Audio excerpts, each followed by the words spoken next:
సౌజన్య అడుగుతున్నారు ఈ ప్రశ్నని విజయనగరం నుంచి. మనం ఎవరెవరికి ఏ విధంగా నమస్కరించాలి? తల్లికి నమస్కరించేటప్పుడు పాదాభివందనం చేయాలి. తండ్రికి నమస్కరించినప్పుడు కూడా పాదాభివందనం చేయాలి. గురువు అంటే నిత్యము ఆయన దగ్గరికి మనం వెళ్ళినప్పుడు సాష్టాంగాన్ని చేయాలి. శరీరంలో ఉండే 8 భాగాలు స్వయంగా నేల మీద వాలి ఆయనకి నమస్కరించాలి. మిత్రులు శ్రేయోభిలాషులు అయినటువంటి వాళ్ళు ఎదురుగా కనిపిస్తే వాళ్ళు మనకంటే వయసు పెద్ద అయినటువంటి వాళ్ళు అయితే వాళ్ళు మనకి జీవితంలో కొన్ని సందర్భాల్లో చెప్పవలసిన కొన్ని మంచి మాటల్ని చెప్పిన వాళ్ళు, చెప్పగలిగిన వాళ్ళు, చెప్తున్నవాడు అయితే మత్తస్త్వముత్కృష్ట త్వత్తోహం అపకృష్ట ఇచ్చాకారక అంజలి రూప ప్రణిపాత. మత్త నాకంటే త్వం ఉత్కృష్ట, నువ్వు గొప్పవాడివి, అంచేతనే నాకు ఏదైనా కావాల్సి వస్తే సలహాలు ఇస్తుంటావు.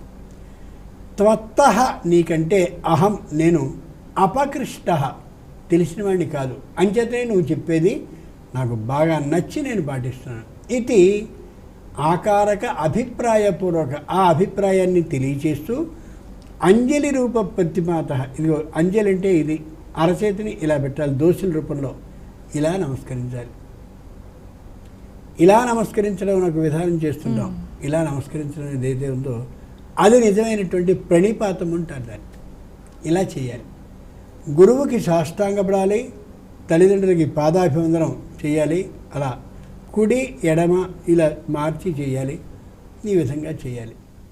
దైవం కనిపించినప్పుడు మాత్రం మానవా మౌళితో దర్శ్యా తే దేవాశ్చరణవస్తత. మనుషుల్ని తల నుంచి పైనుంచి కిందికి చూడాలి, తల నుంచి పాదాల వరకు చూడాలి. మానవా మౌలితో దర్శ్యా తే దేవా చరణతస్తత, పాదాలని చూడాలి. ఎంత గొప్ప మాట అది. అంచేతనే లక్ష్మణస్వామి శ్రీమద్ రామాయణంలో అంటాడు, ఆ సీతాదేవి ఎవరైతే ఉన్నారో ఆవిడ్ని నేను నూపురాలు చూశాను, ఇక్కడుండే వడ్డాణాన్ని చూశాను, అన్నింటినీ చూశాను, ఆమె ముఖాన్ని నేను గుర్తించనే లేకపోతాను.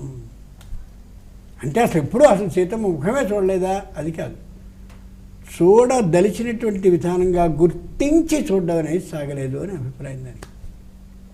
చేత ఆ విధంగా దర్శించడం సరైనటువంటి మాట.